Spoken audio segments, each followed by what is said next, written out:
Coming to the second bit, which is x cube minus 3x square minus 9x minus 5. So the given polynomial can be written as p of x is equal to x cube minus 3x square minus 9x minus 5.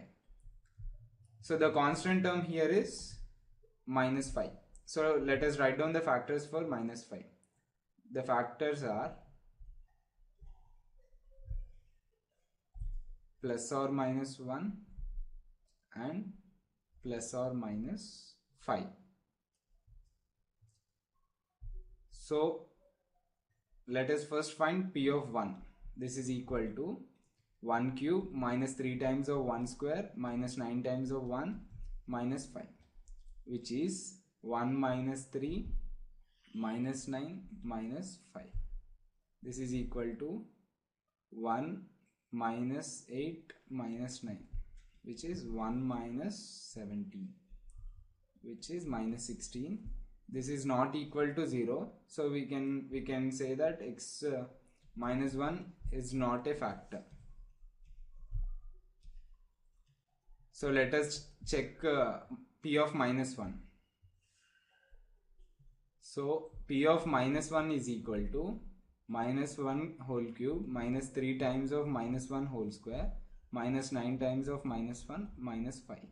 This is equal to minus 1 minus 3 plus 9 and minus 5, which is minus 9 plus 9. This is equal to 0. Therefore, p of minus 1 is equal to 0. By factor theorem, we can say that x plus 1 is the factor of p of x.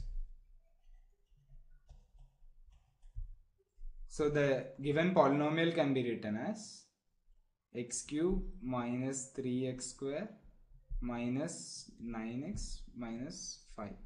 So we need to write the given polynomial in such a way that we must take x plus 1 as a factor from that. So rewriting the polynomial in this way, we get x cube plus x square minus 4x square minus 4x minus 5x and minus 5.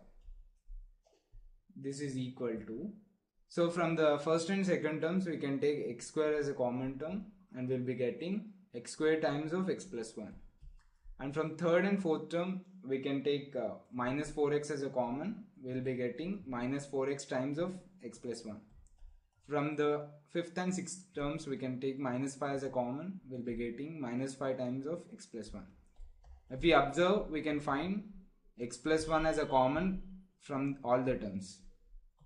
So we can take x plus 1 as a common from the whole, and we can write it as x plus 1 times of x square minus 4x minus 5. So this is a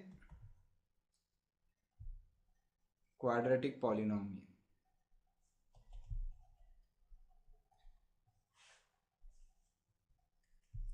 So we need to find the factors for x square minus 4x minus 5. So this is equal to x square minus 5x plus x minus 5. This is because we need two integers such that the sum must be equal to minus 4 and the product must be equal to minus 5. So minus 5x plus x is minus 4x and the product is also minus 5 times of 1 is minus 5. So now we can take x as a common from this, which is equal to x times of x minus 5, and we can take 1 as a common, which is equal to 1 times of x minus 5. Again we can take x minus 5 as a common, we'll be getting x minus 5 times of x plus 1. So the quadratic polynomial can be factorized into x minus 5 times of x plus 1. So the given polynomial can be written as x cube minus 3x square minus 9x minus 5 is equal to x plus 1 times of x square minus 4x minus 5.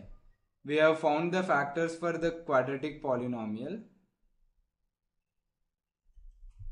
as x square minus 4x minus 5 is equal to x plus 1 times x minus 5.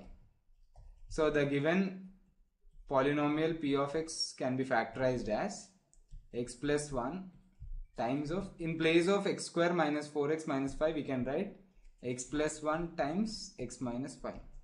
So the given cubic polynomial can be factorized as x plus 1 times x plus 1 times x minus 5, which is x plus 1 whole square times of x minus 5.